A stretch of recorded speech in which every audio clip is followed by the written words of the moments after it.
Je m'appelle Moubarak et prénom c'est Djibril. Je suis soudanais. Je m'appelle Nadir Deti, j'ai 32 ans, je suis de nationalité algérienne. Je suis Madame Baro Fatoumata, j'ai 25 ans, je suis de nationalité malienne.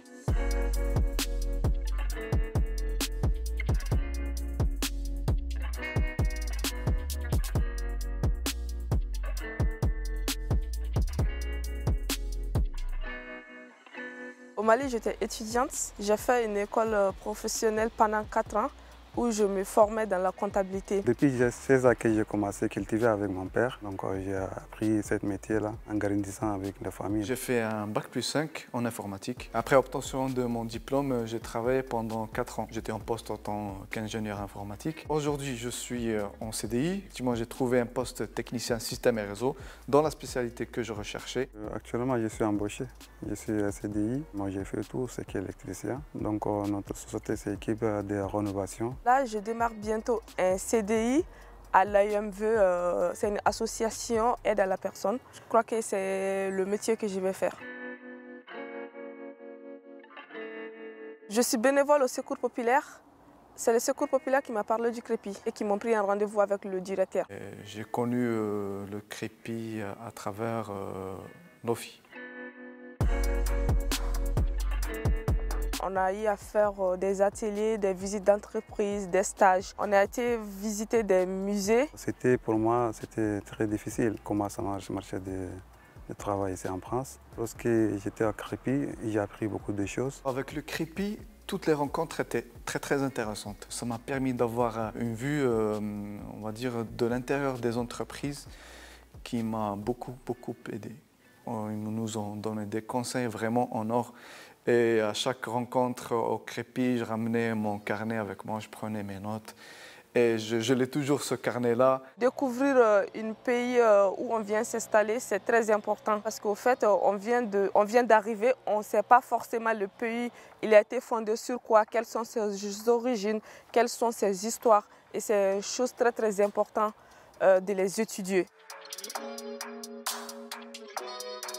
Grâce à tous les gens qui nous accompagnent, aujourd'hui, je suis content. Ce qui me plaît. Je les conseille fortement le crépi parce qu'il y a des personnes qui viennent d'arriver en France qui n'ont pas la possibilité, ils ont bien envie de travailler mais ils n'ont pas la possibilité de travailler.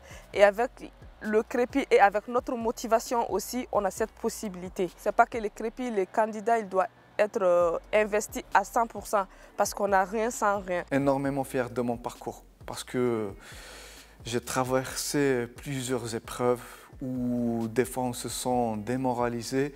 Mais en fait, il faut trouver l'énergie pour reprendre, pour continuer et toujours avancer. Mon objectif, c'était donc d'avoir le diplôme CAP. Depuis le début, moi, j'ai tout noté, tout ça. Donc, on a signé le contrat CDI et actuellement, je suis en formation de 10 ans pour avoir un diplôme de CAP. Mon objectif plus tard, ça serait de m'inscrire à l'université, accueillir encore plus de connaissances et plus de diplômes, bien sûr. Mon conseil pour les futurs candidats, c'est d'essayer d'être autonome le maximum possible. Effectivement, lors des rencontres crépi, il faut se baser sur les renseignements, les conseils qu'on obtient. On se base sur ça et après on continue, on construit sur ça. J'aimerais bien dire aux candidats qui n'ont pas encore trouvé leur bonheur comme moi, je leur demande de rester persévérants, continuer les visites d'entreprise, les stages, ne rien lâcher. On n'a rien sans rien. Pour les chefs d'entreprise, ce que je conseille, c'est donner leur chance aux candidats. Même pour un stage non rémunéré d'une période réduite, 1 semaine, 2 semaines, pour les candidats, ça leur donne une vision de l'intérêt de l'entreprise. Parce que quand on va le monde de l'entreprise, de l'extérieur et de l'intérieur, ce n'est pas la même chose. Je ne vais pas prendre mon cas moi, c'est le côté langue. Il y a des étrangers ici qui arrivent en France qui ont des difficultés avec la langue. Donc, si ils peuvent lancer des programmes linguistiques pour améliorer leur langue, en fait, le français, effectivement, oui, c'est le conseil que je peux donner, en fait. L'intégration est difficile quand on n'est pas régularisé, tant qu'on n'a pas décroché un CDD, un CDI plutôt. C'est pas du tout facile. Pourtant, on a cette envie de travailler, de se lever le matin, de s'intégrer en France, mais on n'a pas trop de possibilités de montrer nos capacités et nos savoir-faire. On ne nous donne pas assez de chances souvent pour le démontrer.